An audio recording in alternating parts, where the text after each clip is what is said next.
बोल धर्मराज की जय हो। धर्मराज जी की कहानी। एक बुढ़िया माई थी।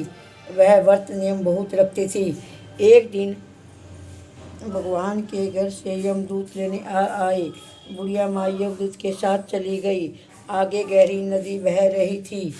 बुढ़िया माई डूबने लगी। तब यमराज जी ने पूछा, वह माई गाय दान की हुई है क्या? तब बुढ़िया माई ने मन में गाय माता का ध्यान किया तो गाय माता उपस्थित हो गई। गाय की पूंछ पकड़े बुढ़िया माई नदी पार हो गई। आगे गई तो काले कुत्ते खाने दौड़े। तब यमराज जी ने पूछा कि कुत्ते को रोटी दी क्या? बुढ़िया माई ने मन में कुत्ते का ध्यान किया तो कुत्ते चले गए। आगे चली तो काले कौवे बुढ़िया माई को चोंच मारने लगे।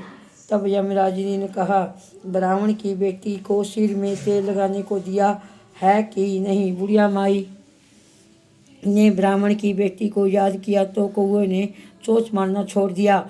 आगे गई तो पैरों में कांटे चुभने लगे। तब यमराज जी ने कहा कि चप्पल दान की है क्या? बुढ़िया माई ने याद किया तो चप्पल पैरों में आ गई। चली तो आगे चित्रगुप्त ने यमराज जी से कहा, आप किसको ले आए हो? तब यमराज जी ने कहा कि बुढ़िया माई ने दान पुण्य तो बहुत किए हैं, परम धर्मराज जी के कुछ भी नहीं किया है, इसलिए आगे के द्वार बंद है। तब बुढ़िया माई बोली कि मुझे 7 दिनों के लिए धरती पर जाने की आज्ञा दो। 7 दिन तक कहानी सुनकर उद्यापन करने के बाद मैं वापस आ जाऊंगी। बुढ़िया माई वापस धरती पर आ गई। पूरे गांव में खबर फैल गई। बुढ़िया माई भूतनी का रूप धारण करके आ गई। वह सब अपने घर को गई तो बेटे बहू ने भूतनी समझकर घर के द्वार बंद कर दिए। तब उसने अपने बेटे और बहू को कहा कि मैं भूतनी नहीं हूँ, मैं तो धर्मराज जी के कहने के अनुसार वापस आई हूँ। मैं नियम अनुसार प्रत्येक दिन धर्मराज जी की कहानी सुनकर उद्यापन करके वापस परलोक चली जाऊंगी। यह सुनकर बेटे ने उद्यापन की पूजा की। सभी सामग्री एकत्रित कर दी, लेकिन कहानी का होकारा नहीं भरा। तब बुढ़िया माई पड़ोसन के पास गई और कहानी सुनने को कहा। पड़ोसन ने कहानी सुनी और हंकारा भर दिया। बुढ़िया माई ने 7 दिनों के पश्चात कहानी सुनकर उद्यापन कर दिया और सभी सामान दान कर दिया।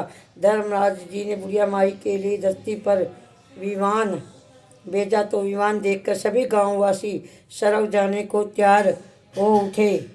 बुढ़िया माई बोली कि मेरी कहानी तो सिर्फ पड़ोसन ने सुनी है। तो सभी गांव वालों ने बुढ़िया माई के पांव पकड़ लिए और धर्मराज जी की कहानी सुनने का आग्रह किया। कहानी सुनने के पश्चात सभी विमान में बैठकर स्वर्ग पहुँचे तो धर्मराज जी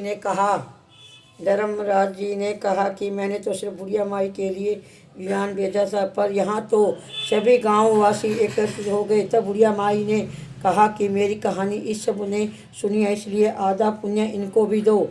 तब धर्मराज जी ने सभी गांववासियों को स्वर्ग में वास दिया। सो हे धर्मराज जी महाराज, जैसे बुढ़िया माई को स्वर्ग में वास दिया, वैसा सभी को कहने सुनने हंकारे भरने वाले को स्वर्गवास देना। बोलो धर्मराज जी की जय।